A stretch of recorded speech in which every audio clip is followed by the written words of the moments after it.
EMX episode 94. Proudly and faithfully brought to you by our Patreon subscribers. You can join, you can get in on that fun. You can help us out. You can chip in a couple of bucks if you go visit us at www.patreon.com/EMPcast. And not only do you get that warm feeling in the conkles of your heart of helping out your favorite X-Men podcast people, or at least in like the top 3 or 4, you're gonna get cool stuff. You're gonna get comics.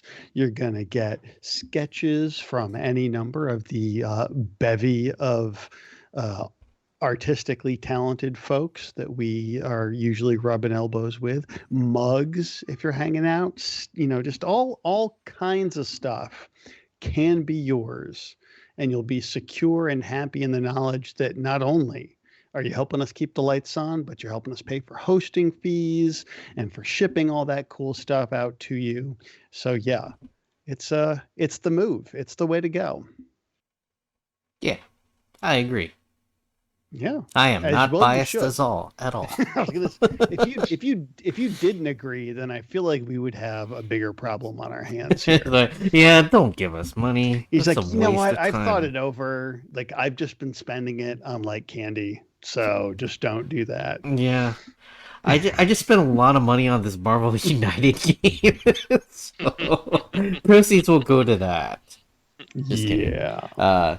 It is much appreciated. The fact that anyone wants to support us is still blows my mind, but here we are.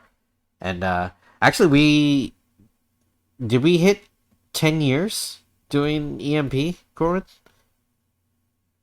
I don't think so. Did we start in 2011? I thought we started in 2011. Let me check the calendar. I don't know. Usually have a calendar. Yeah, we started in 2011. Right? So at some point this year. Yeah, May 7th, 2011 was our first episode of EMP. EMP. Yeah. Yes. Yeah, so we've been podcasting on this quote unquote network for 10 years. Good Lord. Yeah. I suddenly feel even older than I normally feel, which for those that know me is generally pretty damn old. But yeah, that's anyways, there have been people there from the beginning too. Yeah. Which is crazy. Oh, I forgot to post this on the Discord. So now it's there. Got to post it on the Discord, man. Yeah, I know. Actually, December will be 9 years of EMX. Wow. Is that episode 100? That's a good question. Or is episode 100 going to be soon? I mean, obviously it's going to be 6 months from now, but I'm not smart enough to figure out what 6 months from now is. November. It would be in November. Man. Crazy. Yeah, 100 episodes. Wow. That ain't bad. We're consistent at least. Yeah, we should probably do something cool for the 100th episode. Yeah. I'm just spitballing here, so We can definitely discuss it. Yes. Well, with the books, we don't know where we'll be. I know we're gonna have the Hellfire Gala in June. There's gonna be the launch of a new X book. There's like three X books are coming out post Gala. There's a new X-Men #1 with the official X-Men team. Yeah. Then there's a secret book by Hickman, which I think is going to be Uncanny. And what was the third thing? I don't think the third one was announced either. So. Well, there's going to be. I mean, we've got X Corp coming out this month. I don't know if #1 dropped yet or not. That will be next month's books. Yeah. Yeah, so we'll be talking about that next month. So that'll be thrown in the mix. And post Hellfire Gala, we'll have the that whole Trial of Magneto miniseries, which is the team from. It's X Factor, yeah. From X Factor. Yeah, it's, I believe, I don't know if it's the same art team, but I know Leah Williams is writing it, and it's going to have the X Factor cast in it. So it's sort of like a soft reboot of X Factor. Since they are ending that book, that series is coming to a close. Yeah. Which is So sad. I mean, it's sad, but I would imagine, post that Trial of Magneto thing, they'll jump into something else, because this is, I mean, I don't know if we've ever seen this many X-Men titles coming out at once. Like even like 90s heyday. Like I'm trying to, I don't know. I could be wrong. I mean, prove me wrong, America. But we got a lot going on. Nah, I can research that. I'll let you know. I can probably say 9 or so, probably like including single titles and stuff. So Cable's coming to an end. X Factor is coming to an end. Well, let's actually get into our little intro before we start talking. Yeah, I was going to say before we have a new number 1. we fun little tangent. One of my friends, Daniel Hooker Art, who is he's a comic book artist, a comic illustrator, friend of mine. He works for an indie publishing company, and he apparently Marvel kind of has not like a true trademark, but they kind of go after people that use the word uncanny in their title, apparently. Really? Yeah. Like so they had their book called like the Uncanny Chronicles or something like that. And just in case, like, cuz their lawyer, the law people in their company saying, he's like, yeah, like, with Marvel's known for going after people with uncanny, so we should probably ask for their permission to use it, otherwise they might go after us. That's crazy. A large multinational company that's owned by Disney being extremely litigious. Who would have seen that coming? Exactly. And I'm just like, that's interesting. Like, how you have a copyright on an adjective? Well, I mean, there's always, and I know we still haven't done our introductions, but the Marvel and DC have that weird sort of like joint, like ownership of the word superhero and supervillain. One owns the rights with the dash for Interesting. superhero, and one owns the rights with the dash for supervillain. So yeah, I've read about that. But yeah, so don't name anything uncanny. Or but in the end they were just like, they're okay with them using it for educational purposes but not for profit purposes. And then so so if they would have to have a different name, and so they decided to just scrap it, and so they had to rebrand their name. So that's fun. That sucks. I mean, if it's not a team of mutants or anything like that, I don't see why they can have to hold on to uncanny. But team of superhero. Is it a superhero book?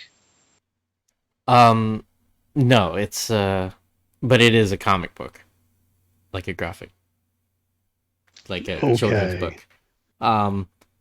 And since I mentioned Daniel Hooker Art, he does have a Kickstarter going on for a mermaid battle card game.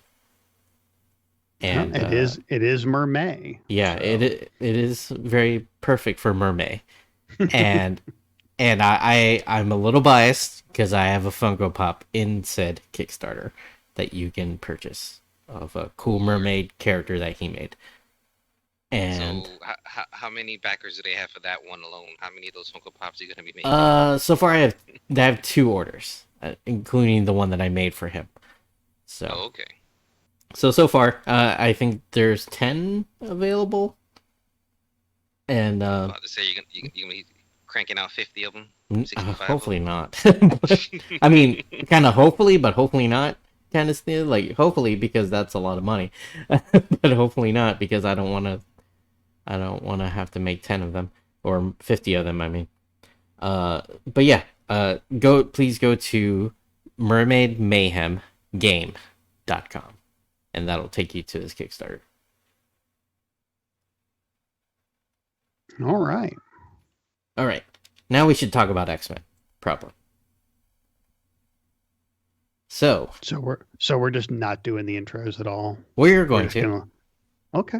We're going to. I mean, it says Viet. I know. I just noticed on the notes that it was my turn. So, welcome to EMX. I am Viet Win, and with me, as always, is Corin Kroll. Greetings. And Thatcher E. Cleveland. What's up? All right. Corin, do you have the timer going? Yeah, you got it ready. The timer is ready. Okay. This will be 1 hour of uncut, uncensored, and unscripted conversation about the X-Men books of April 2021. Watch for spoilers. Hang on to your seats because we are starting now. Oh, yeah. That probably sounded like something else that it shouldn't have. So what's up, Thatch? What books do you want to talk about? All right. Well, we mentioned that there's a new #1 this month, so let's dive right into it. Way of X #1. Let me pull it up on the old tablet here. Way of X. I was going to say it is a brand new tablet. Not that I'm trying to stun on people or anything, but the problem with this is it doesn't put them in as good of alphabetical order. So that's kind of a pain. Is it just like the app that you're using? Yeah, just like the way it lists the files and stuff. But this is Way of X #1, written by Cy Spurrier with art by Bob Quinn, colors by Java Tartaglia, and letters by VC's Clayton Cowles. And I gotta say, once again, the X office does not disappoint when it comes to realizing that the stuff, all these new plot points and everything that they've come up, this new status quo, this whole the X-Men have conquered death kind of thing, they have not ignored the philosophical ramifications of that. And that is clearly where this book is heading. And I kind of dig the hell out of it. It's focused on Nightcrawler, who hasn't really been in a lot of books lately. And it starts off with them Ocean's 11ing the Vatican and their museum of horrible mutant things, and really, takes a pretty close look at their history and where they've come from, especially when it comes to Magneto. And then they, kind of dive right into the Crucible and the regeneration process, and everyone asking Kurt, hey, weren't you going to make a mutant religion? And he's like, George R.R. Martining it. He's like, I'm working on it. It's going to come out. Just be patient with me. Yeah. Yeah, the whole aspect of how do you teach morality, and or I guess he grew up pretty much worrying about going to heaven, and that's not a thing anymore. It's kind of hard to do. Pixie even does the thing that I've been joking about since this whole thing started, where they're where she's basically like, I haven't died yet. That's weird. And then at the end, they're like, oh, he should shotgun me in the head. And then they'll all be freaked out that they murdered someone, but they won't know that I'm actually not murdered. And it'll be hilarious. And Nightcrawler's like, what the fuck, guys? Yeah. And especially as a guy that's been to heaven, literally been to heaven. I don't think he remembers, but yeah. But I'm very interested to see where this is going. Well, I love the fact that Xavier, not only does he sleep commando style, but did you notice on his nightstand he has a picture of Zandra? Aww. Yep. His daughter with Alondra that was genetically engineered. He does have feelings. And there's a cool scene where Nightcrawler creeps out of the shadows, and all you see is his eyes. Like, he completely blends, which is something that a lot of people don't really remember, that he blends into the shadows. Yep. So those are interesting things here, and of course we get the Arrakis protocol. We're starting to flesh out the different, I guess, petals, the different sections of the Arrakis. You mean Orcus? Orcus. Okay. Yeah, Orcus. Yeah, but like Thatch was saying, the stuff with the kids and the kid culture with the immortality thing is definitely something that's pushing Nightcrawler in a direction to do something. But the they tease Magneto here, which I thought was pretty funny when they steal his statue from the Vatican. Yeah.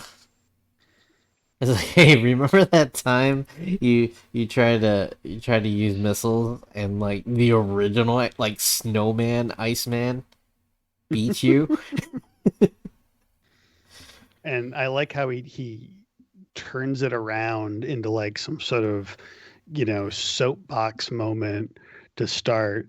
Like he becomes the weird street corner preacher talking about this is a testament to folly, and we've wasted all these years and now we're better.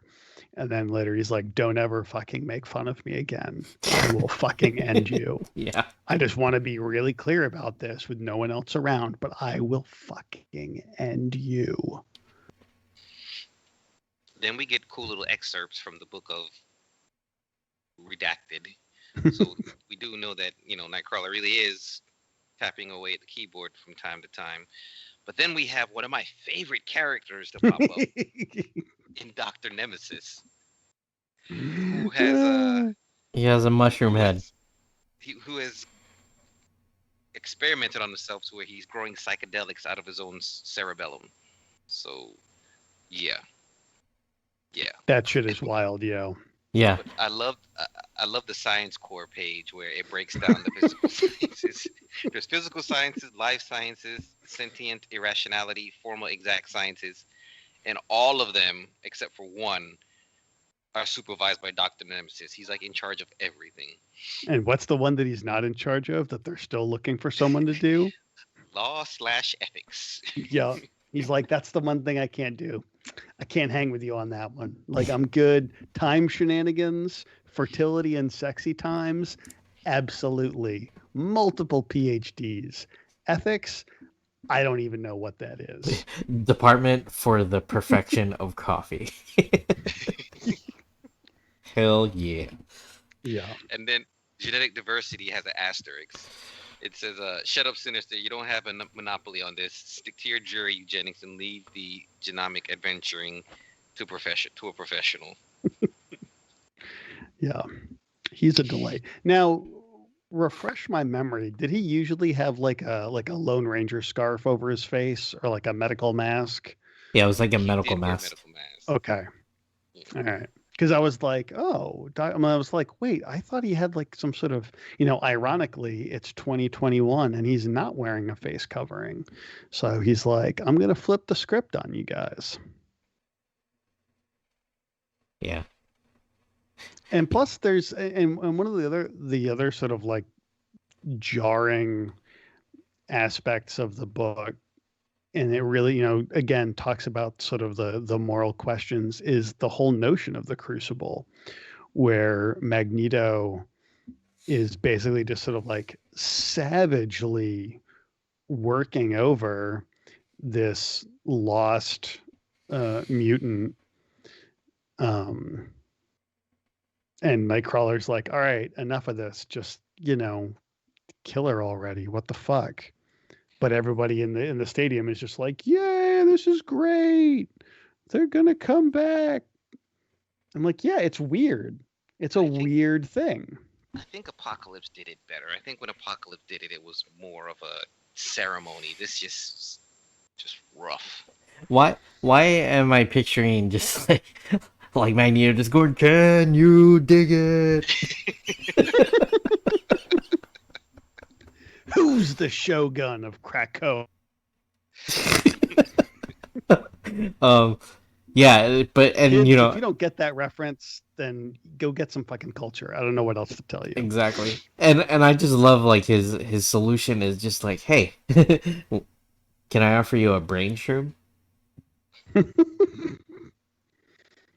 Yeah, I'm surprised that there's not that it's taken him so long to show up and start offering people brain shrooms.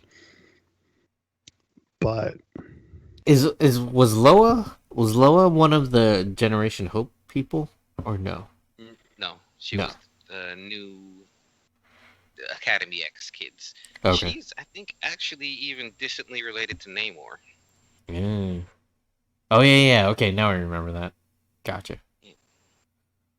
I was like, we haven't really seen many. We besides the background people, we haven't seen any of the Generation Hope kids. Besides Hope, that is. Yeah. And you gotta love any gag where everyone is puking. yeah, because somehow, I guess Sister Lost is what they're calling her. Has like basically like constant anti-gravity powers that messes up people's inner ear, and they gets to puking. Yep. And then Nightcrawler doesn't have it. He's just like, bitch, I go through hell. Or I go through limbo every time I teleport. I'm fine. It's kind of cool that his mutant ability does help him with his balance and stuff. Yeah, I mean he's like a kitty cat. He's got his tail for balance and everything. He's all worked out. Mm-hmm. And then we got Legion at the end. Yep, Legion makes his appearance, possibly or not. Possibly or not connected to the Patchwork Man that they keep. Has sort of become the boogeyman of Krakoa. But yeah, it'll be very interesting to see because if when was ex historians, when was the last time we saw Legion? The X-Men Legacy series, when him and Blindfold were in love, Mm. and he erased himself from history. Clearly, it did not take. Didn't he? Wasn't. Didn't Lee? I mean, he had his solo series, right? Like around. Oh. Around. Was it Age of X and stuff like that? He had the miniseries right before. Yeah, they tried to do a miniseries to kind of take advantage of the TV show. Gotcha. They did, but I mean, Cy wrote him the best anyway. No X-Men Legacy days. I mean, he really knows. But that Tang plot art was so god awful, or not a fan of it, and that made me like, and made me not like Cy Spurrier for a while. But this book is good. Yes, very happy with this book. Yeah, it's once again, like it's interesting, it's funny, it's deep, and it is serving a purpose. And like, can you imagine what superhero comics would be like if every new title that came out really did like serve a functional purpose? Like a logical, like, yeah, no, this is what it's for, and not like, hey, we need another book starring this guy. We need another $4.99 from you. Yeah, so it really is like every month when I read these books, I'm like, this is if you were to build a superhero universe from the ground up, in my opinion, Hickman has nailed it.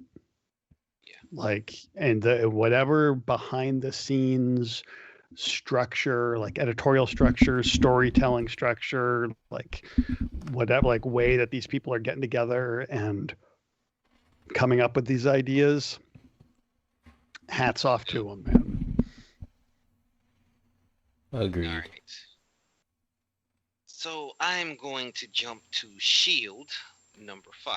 S.W.O.R.D. Do you mean S.W.O.R.D? S.W.O.R.D. I don't know why I do that. You S.W.O.R.D, are yes. You are A+ with the titles tonight, my friend. I know.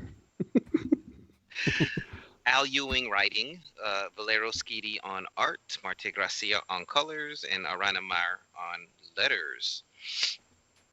So this issue, looking at this first page with this intelligent stuff, this issue is pretty much about Fabian Cortez and his rebirth after the whole Null King in Black event where he died, and he's come back and now he wants to basically talk to the council. From the very beginning, things are completely against him. They don't give him a chance to change to bathe or anything. He's reborn with the yoke, and he has to see the council butt naked. I mean, they really set him up for failure here, but he basically wants them to kill humans or just deal with the sapiens as kind of a lower class, and to help mutants take their rightful place, blah blah blah. But of course, nobody really takes him seriously. Magneto completely embarrasses him, and then they even take his position away in S.H.I.E.L.D. because they have a mutant from Morocco named, what is her name? Cora of the Burning Heart, who has a pretty interesting design. She literally, her heart burns, so you can actually see her torso light up. But Brand already kind of had this girl as a replacement for him, since nobody can really trust Cortez, and he is that panel of his face is ridiculous. He is quite upset about it, but everybody plays him for a fool, which may bite them in the ass one of these days. Yeah, like there are fewer like shittier people than Fabian Cortez just in general. So basically taking an entire issue to drag his ass is absolutely warranted. Agreed. Oh man, the set. But at the same time, it's like you're almost like, dude, this is his real supervillain origin right here. Because like you're like he even says is like, I died, and then now you have me speaking in public naked, which is like people like two of people's greatest fears rolled into one. Yep. Like you're literally pantsing him and spanking the shit out of him in front of people that he is trying very, very hard to make like him. Yeah. And like, I don't like, was it Peepers? like how like genuinely loved he is by Magneto too. It's just funny. Like, cause he's very Ralph Wiggum. Just like, I'm Peepers. Yeah. And then there's the whole thing. It was like, yeah, what's your mutant name? And he's like, it's Cortez. And it's like, no, come on. I'm Peeper, and this is Magneto, and then we got Mental. Like, what do we call you? And he's just like, he just doubles down. He's like, I'm Cortez. That's my name. Yeah. Yeah. If white privilege was a mutant, it's Fabian Cortez. Yes. His forefathers were ancient nobility in Europe. Exactly. And wealth in the New World. And then he got sent to Florida. Yeah. which nobody deserves that. No. As someone that lives in Florida. Yeah, it's like I'm going there next weekend voluntarily, I may add. Mm-hmm. For I still don't even know why. I love the fact that near the end, when everybody's leaving, Xavier kind of finds Amelia Vaught again. It's like, hey, we haven't really spoken since you've been back. And of course, for listeners who don't know, they were a couple back in the day. Yeah, it's like, how you doing? Helped him form his plan to create the X-Men as well. So I got a new helmet now. Yeah. That I forgot to mention this during Way of X, but I feel like that is literally the only time we've ever seen, like since AK, as they say in one of these books, after Krakoa, that we've seen Professor X without his helmet. Yeah. And sadly, it's not like the giant gumball head, like the exact shape, like the Maker was. Also, I don't know if it was the editor, but just like, I mean, I prefer Jean Grey in her 90s costume, her Jim Lee X-Men costume, but like this is the only time we've seen her outside of the Marvel Girl I have read that costume. like all their costumes are fair game for people who want to use whatever era uniform. So Gotcha. But yeah, it's a little odd, and I love how it's always interesting that no one ever explains why she's stuck with the Marvel Girl costume. Yeah, it's the weirdest fucking costume out of all of them.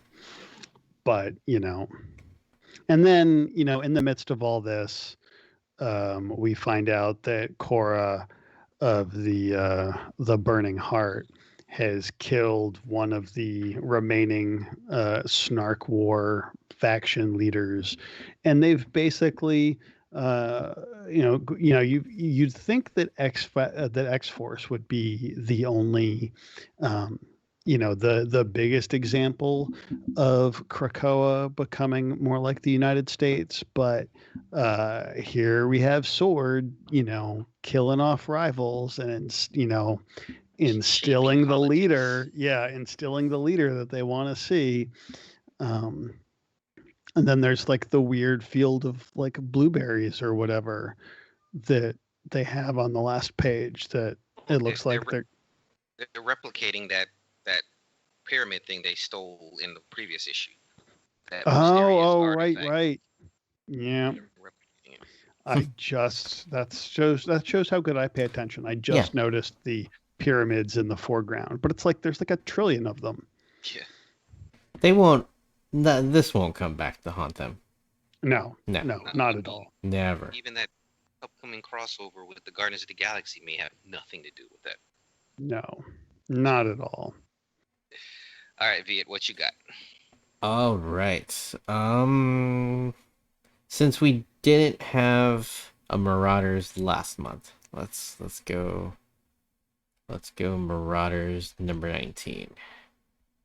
Let's go Marauders. Let's go. The one team that probably should have Nightcrawler. Yeah.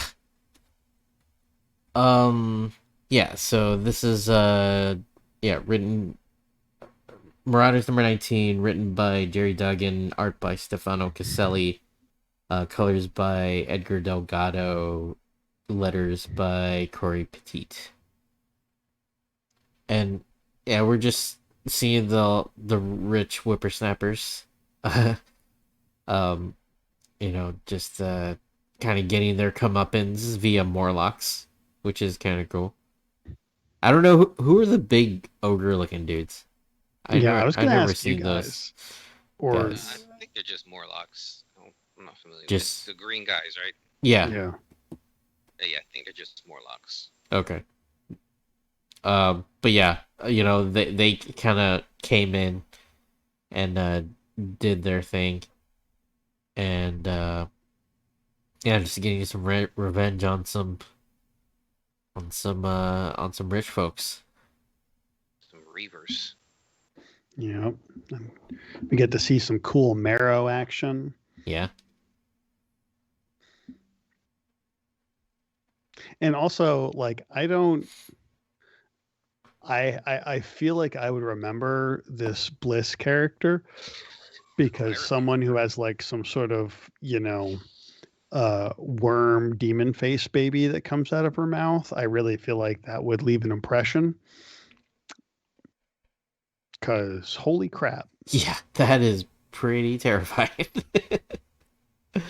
Last I saw her, I think was like the 198. She was on the grounds with Xavier, but she's easily mistaken for Jean Grey, especially with the costume she has. Like, yeah, I thought for a second it was Firestar, and I was like, Firestar can't do that.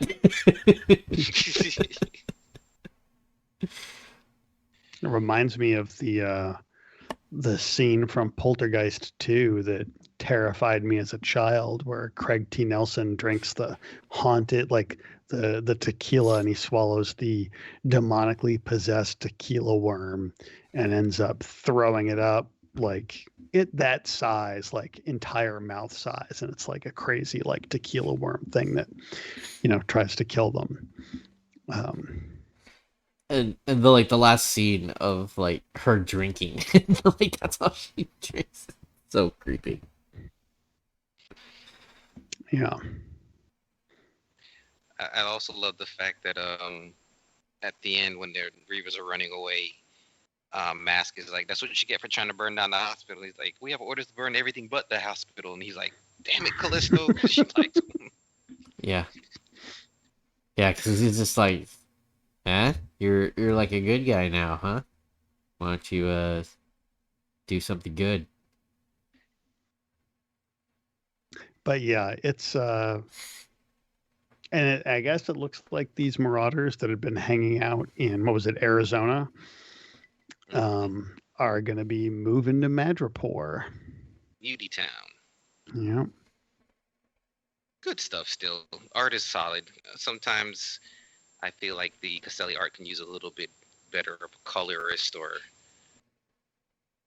even some more detail, but I understand that maybe he's on a time crunch because he doesn't really do much line work in the faces. He leaves it to the colorist sometimes. Like Bliss looks fantastic on that page. We actually see her power, but when you turn the page and on the next page and you look at like Kitty and stuff, he goes a little bit lighter on the lines. But still loving this book. Solid stuff. Yep.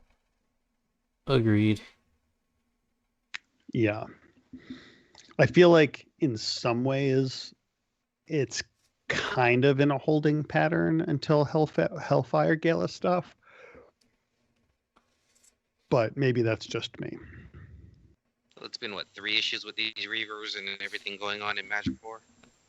Yeah, I don't know, like I feel like the stuff, and they can't all be, world-ending disasters.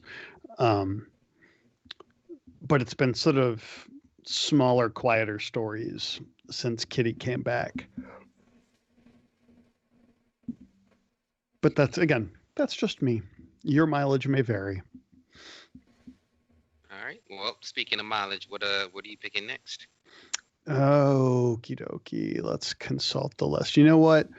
Let's do one that normally ends up getting the short shrift from us, and I found it has been very enjoyable lately, and that's Excalibur 20. Which, hold on, let me. All right, so Excalibur 20, brought to you, written by Teeny Howard with art by Marcus Toe. Again, Eric Arciniega at colors, and VC's Ariana Maher on letters. And again, correct me if I'm wrong, but I'm fairly certain we have not gotten Malice's origin until now. You are, as far as I know, you are correct. And it's weird, right? Yeah, it's kind of surprisingly tragic. Where basically she was a disgruntled teen who hated her home life at some point, quote, way back when. And I guess her power manifested and she just pieced out of her body and, became that ghost that we love to hate. And this is it's an interesting story about, like, at what level do they decide, like, okay, someone deserves redemption? So it's like they're really testing that Krakoa is for everyone mantra. And yeah, I dig it. It's, they end up making her a body and putting her in it. And so it'll be very interesting to see what Malice ends up doing with it. Or even how she feels towards Sinister, who had her, as his Marauders and doing terrible things and cloning her and stuff like that. So yeah, it'd be interesting to see her show up in Hellions. She seems like a prime candidate for it. Yeah. I do like that we get little side stories of other characters and other things where this doesn't consistently keep up with the magics and everything else. That we can have a little time to discover and explore some other mutants. So I'm really happy with that. I like that about this book. Well, I think the whole setting this group of characters up as basically gatekeepers to Otherworld to make sure that people don't go in there and get themselves killed and unable to come back. Although they didn't really do a very good job of it for that one kid who we'll get to later. But yeah, I mean, I think that's again that's a pretty decent reason for their existence, plus tied in with the whole her being Captain Britain now. Ooh, excuse me, her being Captain Britain, and all the Brittany things that entails. I am. Are you saying to... it's Britain, bitch? It's Captain Brittany, bitch. I'm looking forward to the teams being slightly shaken up. For the most part, I like the teams the way they are now. I don't want complete overhauls, but if Rogue's going to the main X-Men book to be part of that quote-unquote superhero team, I'm looking forward to see who they might bring into this book, but I don't want them to shake things up too much. Yeah, because I think this is it's definitely a good group of characters. Plus, it's nice to see Psylocke. It's always nice to see Psylocke and Captain Britain interacting, and I like the moment they have where she's going through her clothes and she's like, God, why did none of these fit me? And it's like, oh yeah, because I was in the tall Asian girl's body. Tall, do you want these? And she's like, no, I think they're all hideous. So awkward. Yeah. No, good stuff. All right, your turn, Corin. All right, what else do we got on the chopping block here? I could have sworn you were going to pick Wolverine. We were talking about a book that kind of gets the short shift, but I am still not going to pick that book. So Fake out. I will jump to New Mutants. That's a good segue though, because that's that kid I was talking about. Mm-hmm. Which is Vida Alaya. Oh, how do you pronounce her name? Ayala. And I think Ayala. There we go. And Rod Rice on the arts, and Travis Lanham on the lettering. And man, I just love Rod's stuff. He just has so much energy and experimentation with the stuff that he does. He what is that book? I don't know. The artist on the Green Lantern book. I forgot his name. But he has so many styles when he does his books, just depending on the mood. He can draw so many different things in different ways. And this book echoes a lot of that I like. There's a lot of playfulness and a lot of color. And he does everything 100% digital, too. Rod Rice. But this book is just... I'm loving the adventures of these two old friends, Moonstar and Karma, old New Mutant buddies, just making their way through Otherworld and the different universes or the different sections of it and the different rules and laws and how it all works. It's just New Mutant shenanigans. Roma isn't, she's pretty easy on the eyes as well with the way they have the whole fairyland set up. Yeah. Oh my. But Shadow King lurking in the background, I'm just really curious to what he's actually up to, because as much as you want to believe that everybody's going to behave and act right, I get the feeling Shadow King is going to be causing all kinds of problems. But yeah, is he Shadow King or is he Farouk? I think they're just calling him Farouk, but I don't. Are they still one and the same, or were they separate? Or I feel like that's still up in the air. Okay. We were always led to believe they were one and the same, but as of this story arc, it seems like Shadow King took over somebody who was named Farouk. So I still think my theory that he may be from Araco or somewhere in other world may come into play, but I do like the fact that he is helping these kids experiment with their powers and switching their powers and helping them work together in different ways. So I'm curious what the end game is, because he has to have some kind of plan if he's having these kids try these different things. Yeah, and he recently he recruited Wolfsbane as well. Yeah, it's very, and it's interesting too. The kids that he's targeted are the ones that, as Anole points out to Gabby, like they're the ones that, for lack of a better term, they can't pass as human.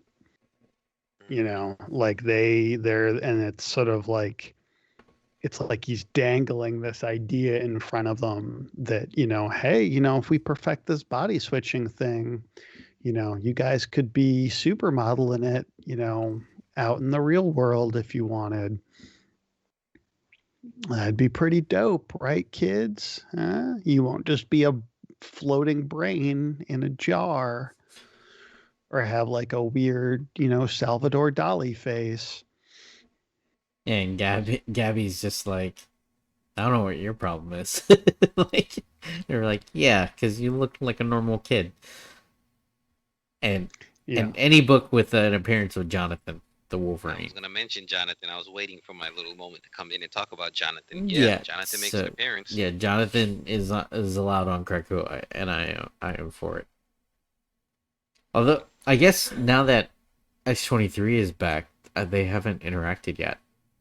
Yeah, she mentions that she's still gone in this issue, so it's pretty cool. Touch on one or two things before we move on, since we're running low on time already. I like the resolution to this story arc, that they actually find this kid and he's actually doing good and making his way in Krakoa, in other worlds.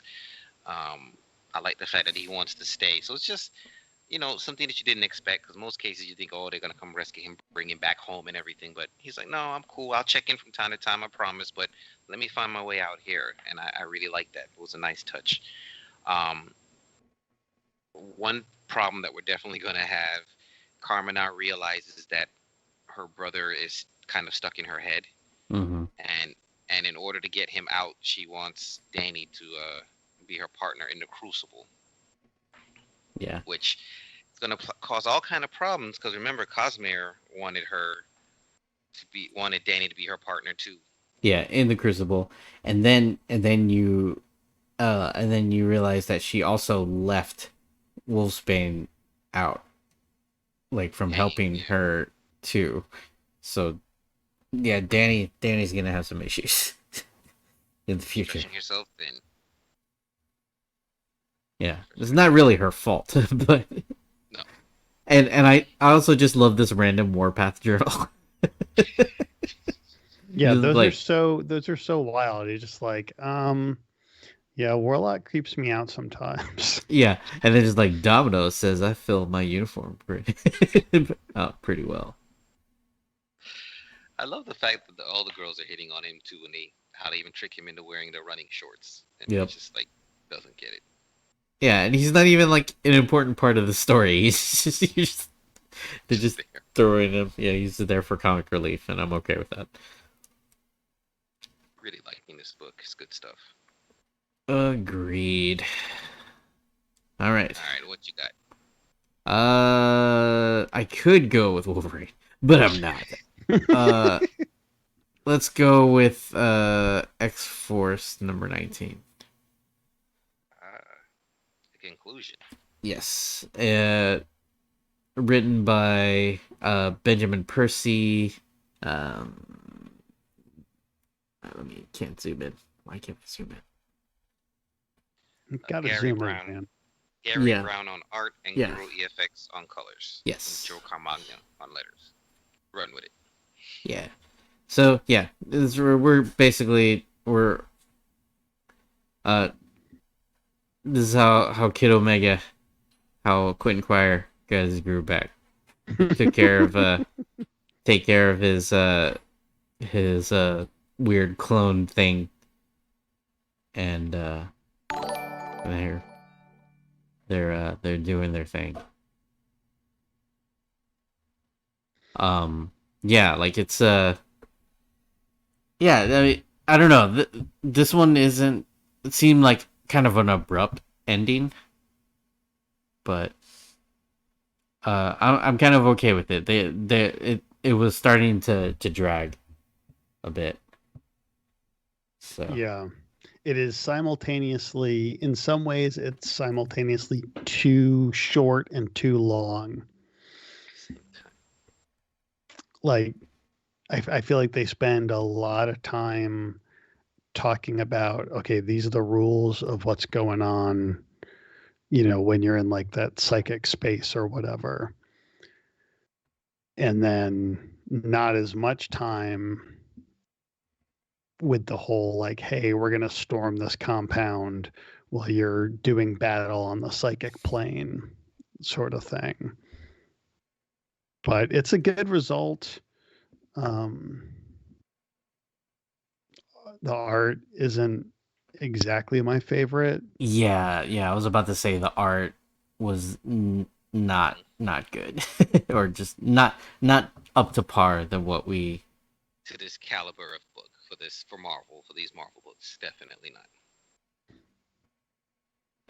and Because he's what's it called? Shout out to Chiro-chan224 for the raid. Thank you. They just joined us. Messed Comics says liking Hellions and Marauders. So we have an audience, guys. yeah. Welcome everybody. Yes. So we just to throw in, and sorry, we're just talking about all the X-Men comics that came out in April 2021. Everybody. I love. Go ahead. I love when Quentin finally decides that he's going to do the damn thing and breaks his physical glasses and creates his psionic ones. It's like he's making that decision to finally step up. Yeah. Yeah, and it was funny, like before, like he was like kind of making requests on like being able to be like reincarnated with pink hair so he doesn't have to dye it and stuff like that. Since he dies so damn frequently. Yeah. Yeah, I feel like this will probably be a nice kind of like end to that. Like, all right, now, you're less of, I don't want to say a fuck up, but you're probably going to be handling things a little bit better and not dying as often. Yeah. And I guess there's a new element to this where we're like, like there's a like sort of like a dreamscape, right? There's an like something else besides like the astral plane, or there's like something beyond the astral plane, which could be interesting plot point to do amongst, like your psychic characters. Mm-hmm. Faux show. And he ends the issue with a kiss. Mm-hmm. All right. And not dying. So, and yeah, and I'm not dying. So take that. Yes. All right. Now I could do Wolverine, and I really wanted to, but since we are running out of time, I wanted to talk. Minutes. All right. Well, I wanted to talk about Children of the Atom too. Again, written by Vita Ayala with art by, let me get to the credits page. Bernard Chang. Colors by Marcelo Maiolo, and letters by VC's Travis Lanham. And we get a spotlight on a little bit of a spotlight on Cherub, which I think it's cool. Sort of like a very a nice kind of like, yeah, take your stereotypes and stuff them in a sack, mister.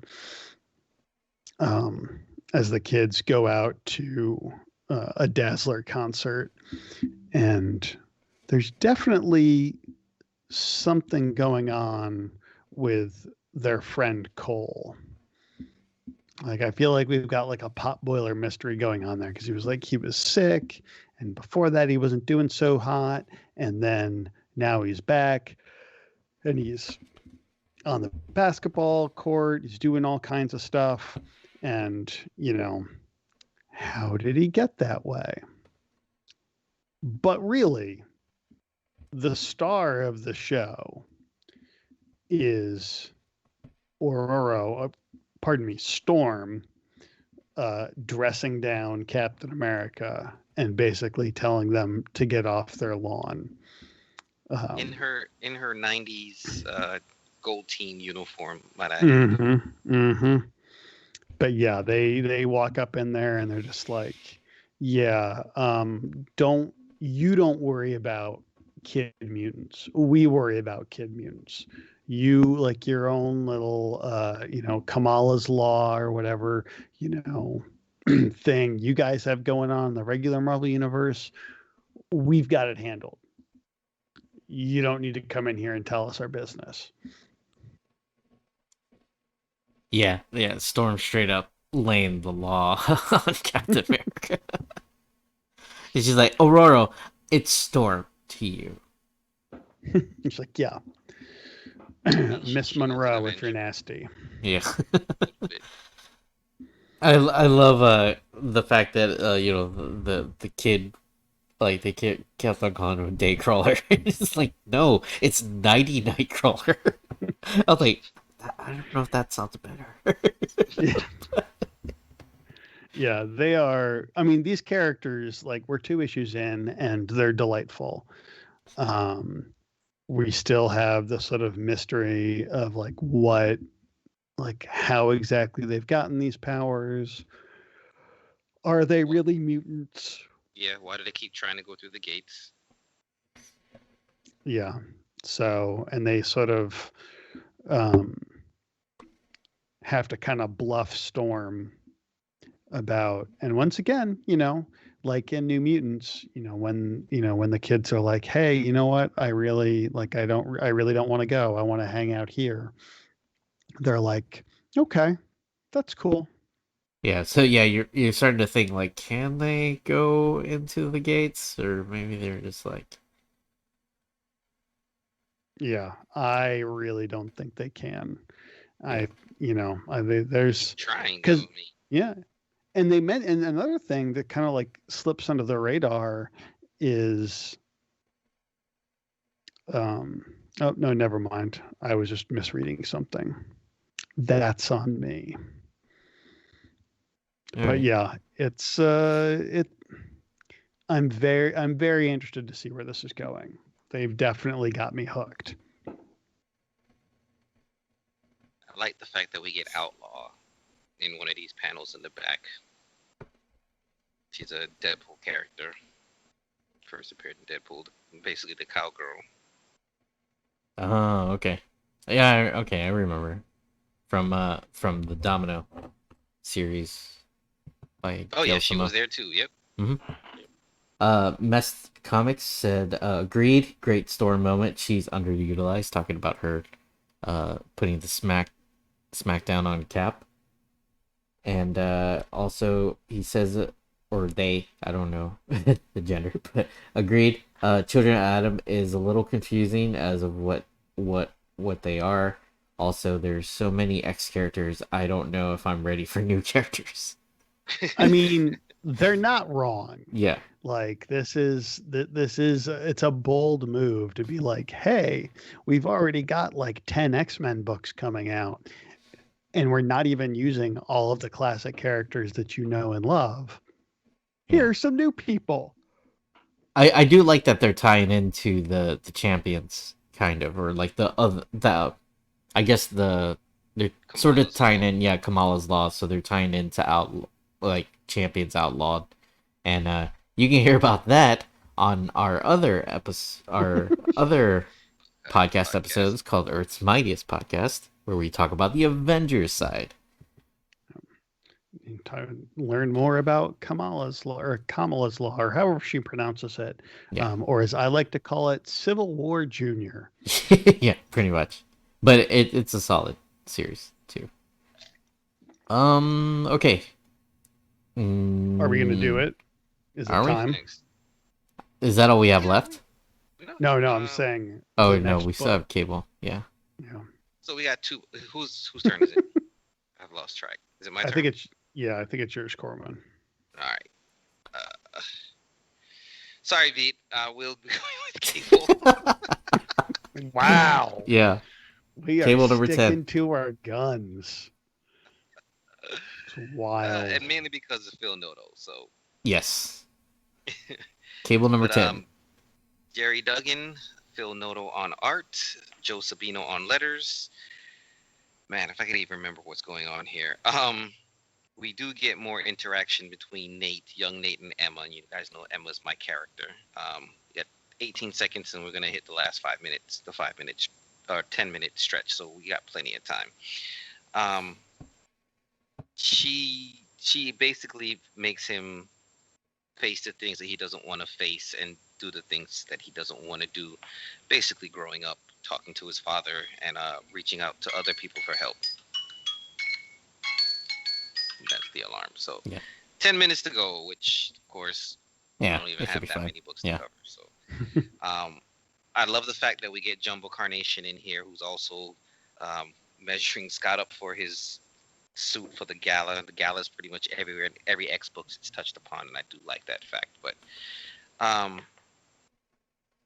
yeah, Cable and Cyclops have a little father-son time, and it's just really good to see these two interact together. You know, since he did help with Cyclops' resurrection, Cyc has been playing dad to him as well, and it's good that Scott finally gets to help raise his boy a bit more than he did originally. So it's good. Good Yeah, for them. it's good. Yeah, good father son, like teenage son, like kind of teen angst son, and their dad is like, Dad, I just want to bring back my older self. Why is this a problem with you? He's like, no, you cannot turn yourself into a 60-year-old man. I forbid it. Now go to your room on the moon. Comics, everybody. But then of course I like the fact that they're dealing with mutants from Arakko, which is kind of new. So everything from Ten of Swords is bleeding into the other books. We're seeing characters and places from Arakko. So I'm looking forward to see how they're really going to build up Arakko in the Marvel universe, or what they're going to do with both these islands and these two strains of mutant cousins. Yeah. Yeah, because they'd be pretty cheap, and obviously, like these, everyone involved here knows what they're doing. But it'd be pretty cheap if they were just like, yeah, there's another island with like thousands of crazy super mutant people. What? But I don't know. Well, that's for someone else to deal with. I don't know. We'll talk about it later. Yeah. Are we saying that correctly, old man? Piss off. Yeah. They're learning Earth cultures. And I don't know, like I guess we're like 2 issues in, and I love the whole like we're just teasing you with Strife, but not actually giving you Strife. Like, no, Strife is here for real. Yeah, I feel like there's going to be some sort of like switcheroo. Well, Strife already tried that. Well, I meant that it'll turn out that it's not Strife. There'll be some sort of, but maybe I'm reaching. I don't know. They only got 2 more issues to wrap it up, so yeah. So yeah, we got 2 issues. What's your prediction? Are we gonna have old man Cable or young Cable at the end of this series? Oh, we're getting old man Cable. They've already announced that we're getting. Yeah, I was gonna say. Okay. I hate to.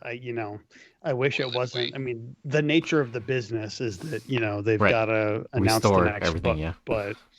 But well, yeah, and that too. But yeah, it'll be interesting to see what they end up doing with an old man Cable. He actually has a last Annihilation one-shot coming too. Interesting. Cable, yeah. All right, you choose between Wolverine Nikito. or X-Men Legends? Yep, Nikito Blaze says, okay, as far as the villains, Sabretooth and Omega Red are still pretty boss looking, and love their designs here, so solid. Well, you might have mistaken seeing Sabretooth, because Sabretooth is in a hole at the moment, Nikito.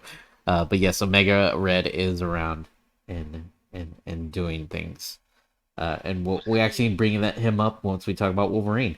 Let's see, Mest Comics also says father-son dynamic is refreshing because Cyclops and Cable never really got that opportunity. Feels too far to Kid Omega's recent adventure in X-Force. So, yeah. Feedback is nice, y'all. I like this. Especially live. It's yeah. a nice touch. So anyways, Nice now touch. I think we'll finally get to Wolverine number 11. And yeah, I will. yeah, so Benjamin Percy and Scott Eden on the art. And where is the rest of the creative team? J.P. Mayer on inks, Matthew Wilson on colors, and a cover by Adam Kubert and Frank Martin. Gotta love that cover. Yeah, beautiful cover. Book, kind of mad book. Wolverine just hunting vampires, and dealing with.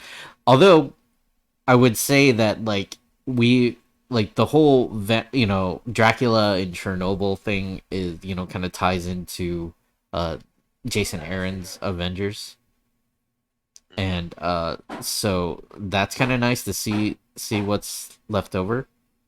To get that side of things, because Jason Aaron just kind of left that just left that iron in the fire. But yeah, I don't care about this. And it's for some reason Omega Red is working for Dracula because he's being forced. We know that much. But I think we had enough Dracula with the Curse of the Mutants story arc back in the day when Jubilee became a vampire and everything else. Yeah. It's cool that Wolverine has a friend in Louise, maybe a love interest. Every so often he does eventually have some kind of girlfriend that he eventually ruins, or just because of his lifestyle ruins things. But yeah, I mean, and she's a vampire now, so it's like she's already ahead of the curve. Like we can have a romantic relationship, but you already know at this point that it's doomed and I'm gonna die horribly. So, good on you. Yeah, I hope this sticks the landing, because I don't really care about the setup. But yeah, and just weird things like why does Wolverine carry, when he has claw hands, why does he need to carry around a hook sword thing? Whatever those are called. And just random things like that. And I'm just nitpicking just because I don't care. But yeah. I put X-Men Legends on the list, but I didn't read it. X-Men Legends is in canon stories that kind of fill in gaps in past stuff, and this goes back to the original X Factor team. I think it's okay to leave this stuff off. We haven't ever covered this stuff from this era anyway. It's okay. I think we can leave off Legends and be good. I mean, if you're super into that era, I mean, because Walt and Louise Simonson, yeah, I mean, they're legends. They're greats in the industry, no question. I just if you were really super into their X Factor run back in the day, this is the book for you. Yeah, and it seems like it takes place just after Inferno. I think. Yes, because based on what they're talking about. Jean does make the comment about memories and Phoenix and Madeline in her head, so yes. But we get an explanation of what happened to Cameron Hodge, basically, for listeners out there, how he goes from the decapitated head into the machine body that he eventually gets, and some of that transition there. So good fill-in. I think I had something else X related to talk about, and now I can't remember what it was. Soldier RTT says the real X-Men Legends is a dope video game. Yes, I love that game. It was a good button masher game. Agreed. But you know, the Ultimate Alliance Marvel game has a lot of X-Men characters. I think I bought 3 recently for Nikolai, and we played a little bit. I'm looking forward to getting some of the X-Men characters in that, but yeah, I love those games. I still have them. I just can't seem to give them up. Nice. So yeah, that I guess that covers all the books. We can kind of, I guess we can kind of end the episode talking about the Hellfire Gala stuff. Like the official guide came out this month, and I can switch the slideshow on the Twitch channel, and we can get a slideshow of all of the dress. Yeah. Costumes, but... And yeah, some of those outfits are wild. Yeah, some of them they really play up the mutantness, and others kind of played more traditional and I guess human. But you know, my girl Emma's dressed to impress, of course. Yeah, there are some wild looks in here, and you know, I kind of dig out. Like, I've definitely, there's been a little bit of sort of chatter online, I think, of, you know, some of the old head X-Men people being all, you know, I don't understand what this is, and it's like, you know what? All right, don't read it then. You know, like, because no one's ever done anything like this before, and it's pretty damn cool. It's fun. You know, like, I mean, Nightcrawler's crazy. Like, his outfit is incredibly dope. Mystique gets a dope outfit. I'm just kind of like scrolling through. Mr. Sinister gets even more like cape tails. Yeah, these costumes are wild. And then like, and Coral would just like, get on it, Viet. And I'm just like, man, like, you know how hard it would be to make all these? Yeah. There's so many like little extra kind of parts and things. I've got to say, in my mind, as I'm scrolling through this, let me make sure no one else reaches out. For me, my favorite looks are, I mean, Emma obviously has a great one. Storms is pretty great. And Sunfire's is also surprisingly good. But Colossus, yeah, yes, Colossus, that shit takes the hands cake. down. Yeah, the best. Yeah, that's you know, like, that's some of the tightest shit I've ever seen in my life. You know, like, so just kudos to Lucas Wernick for designing that. Like, that should just be his costume. I wouldn't be mad at it. And yeah. why is Dawkins got like just such a regular tux? You just like, he's got the most like normal looking. He's normally running around shirtless and being all, you know. It's interesting how his jacket echoes his tattoo design too. Yeah, it was kind of an interesting touch that they put to it. But no, look at Frenzy, because she's got a very Egyptian, just fantastic look. I mean, I'd picture something like that on Storm as well. But Frenzy is gorgeous. Cora, the new chick in Shield, has a really nice look too. And even Manifold, I mean, who designed that one? Valero Schiti. His is very modern. Yeah. Yeah, that's pretty tight too. Karma looks like something Billie Eilish would wear. Like some weird bubbly looking thing. Oh yeah, the color of her powers too. Her energy signature. Yeah. But Mest Comics says too, like, Cape Tails rule. It's it's understated. It's not really big enough, and I'm looking forward to seeing it, like, quote unquote, on the big screen. But Magneto's look, that's pretty wild too. Yeah, him and Xavier got this like royalty craziness with the white and gold. But didn't you make a comment Thatcher, was it you that made a comment like Lil Nas X dress Professor Might have Xavier? been. I don't know. But I remember And seeing something like that. and I mean all of that in the best possible way. Yeah. Because these are. Oh, look at Warlock with just like his little like I made a bow tie out of my skin. He was just rocking the chest out.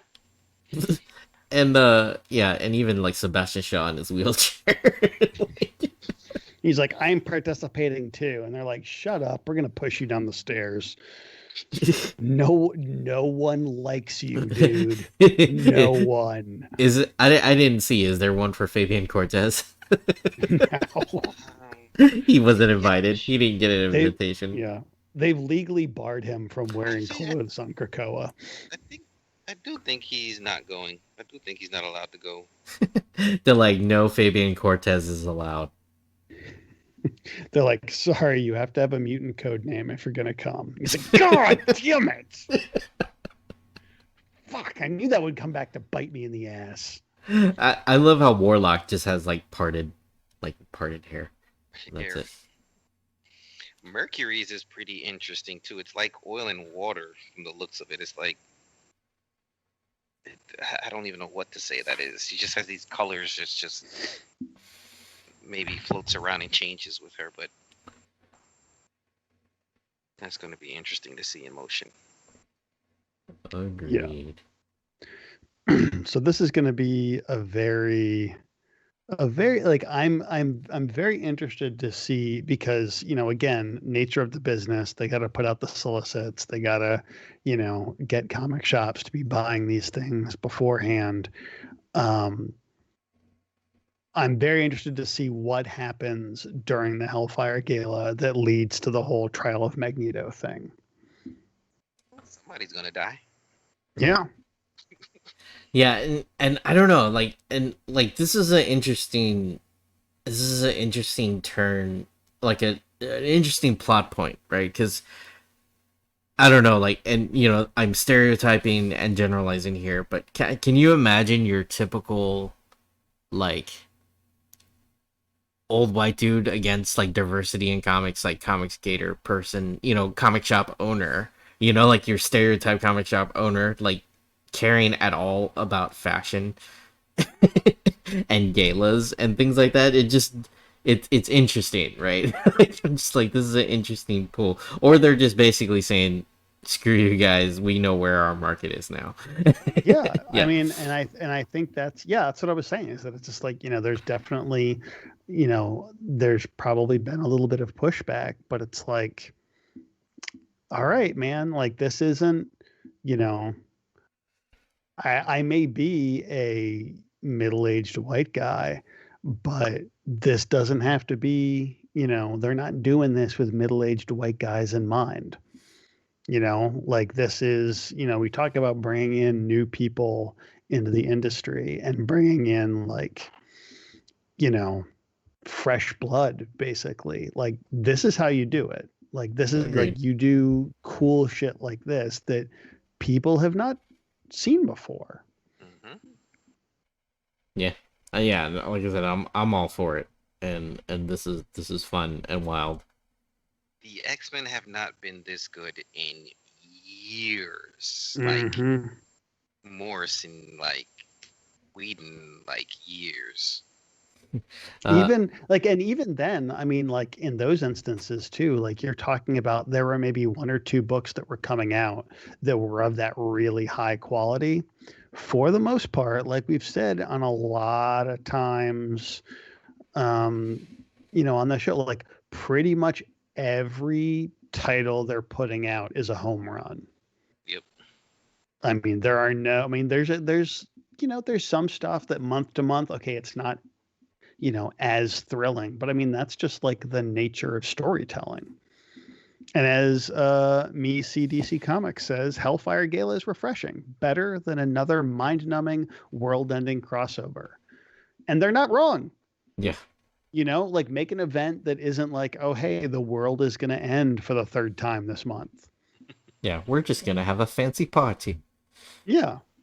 And it will apparently turn into some sort of like murder mystery whodunit kind of thing. Yeah. And the funny thing is, it's 12 parts and it's all one night. Yep. That's amazing. Yeah. And I hope it's done almost like, not necessarily like Rashomon style, but like there's a one big type thing, and like in each issue, like we get the different points of view of like the characters that are in that thing. Like, you know, I don't know. Yeah, Best Comics. If any group could do that, it would be the X Office at this point. Yeah. Best Comics also said, I was surprised by Rachel's outfit since it's her Hound slave wear. Yeah. She's taking it back. Yeah. She's taking back the power. Yeah, that's right. With was it Amazing Baby? With Amazing Baby. Yep. And yeah, Nikito Blaze says, "Okay, call me crazy. I see Colossus as world's second strongest vampire." Yeah, yeah, I know, and that's a dope look. That's the look that you want to be. Like if you're walking in the club and they're going, someone goes, "That guy's the world's second strongest vampire." Yeah. You've done something right. Yeah, and you know, yeah, bearded Colossus is the best Colossus. Mm-hmm. And I'm a big Colossus fan, and so I hope he gets a little more spotlight in the upcoming storylines. Besides, like screw you guys, I'm gonna tend to my crops and make love to this water mutant girl. And paint. Yeah. I with the whole like beard thing and like how like his beard becomes solid when he becomes, when he goes into like his metal state, I want him to grow like a long, like Snidely Whiplash mustache and then stab someone in the head with it when he returns metal. That would in fact be quite metal. Yeah. Marvel will give you permission to use that. Yeah. Yeah, just give me a co-producer credit and we're all good. All right. So next. Yeah. Go ahead. Next episode 95, we will be talking about the X books of May 2020. 2021. 2021, yep. Yes. I don't even think there were any X books in May of 2020. Definitely all took time off. I was fixing the notes to say the right stuff. But yes, May 2021, and we can look forward to some more Way of X and some more wrapping up of things, including what didn't we get this month? We didn't get no X Factor, no Hellions. So I'm sure they'll be back. And like I said at the top of the show, I think that's when we get X-Core #1 as well. Yes, that too. So gonna be awesome. Indeed. So Thatcher, go ahead and plug your stuff. Yeah, you can find me at Demon Weasel on Twitter, Instagram, and Tumblr. You can also find me at my webpage, www.demonweasel.com, or you can just, go the short route and search for Thatcher E. Cleveland on Amazon, because believe it or not, I'm the only Thatcher E. Cleveland on Amazon. And I might start putting that on my business cards if I didn't, think Jeff Bezos was a tool. But you can yeah. He's a writer. Buy his books, everybody. Yeah. But yeah, you can, and also, I am on Patreon as well. You get exclusive fiction newsletters, previews of stuff coming out. And that's patreon.com/Demon Weasel. Yep, that's right. It's that branding, son. Hell yeah. And listeners can go ahead, Viet. Yours quicker than mine, so go ahead. Listeners can find me on Twitter at EMPcast. Definitely come hang out with us on our Discord page. Just head to earthsmightiestpodcast.com and you'll see the link on the right-hand side of the page. And we're also have a Facebook group at facebookgroup.earthsmightiestpodcast.com. Come hang out with us. Yeah, I just put the Discord link in the chat. People can find me at Comedian Viet on all the social medias or comedianviet.com. And of course, twitch.tv/comedianviet, where we stream this podcast, and you can come and hang out with us live. If not, I normally do every Sunday and Tuesday. I work on custom toys, and while I stream, and yeah, we just hang out and hang out and chill while I make toys. And we are proud members of a few podcast networks where you can find us and a host of other really great podcasts. Just look for hashtag The Collective Net on Twitter and get all your good comic fixins in there. Yes, and shout out again to Chiro-chan224 on Twitch. He is a friend of mine, and he does a lot of gaming streams and like nerd chat type things on his Twitch channel. So go give him some love. So right, he rated us, and we have an audience here, and thank you everyone who participated in the chat. And see you guys next month. All right. Bye-bye, everybody. Bye. Ending stream now.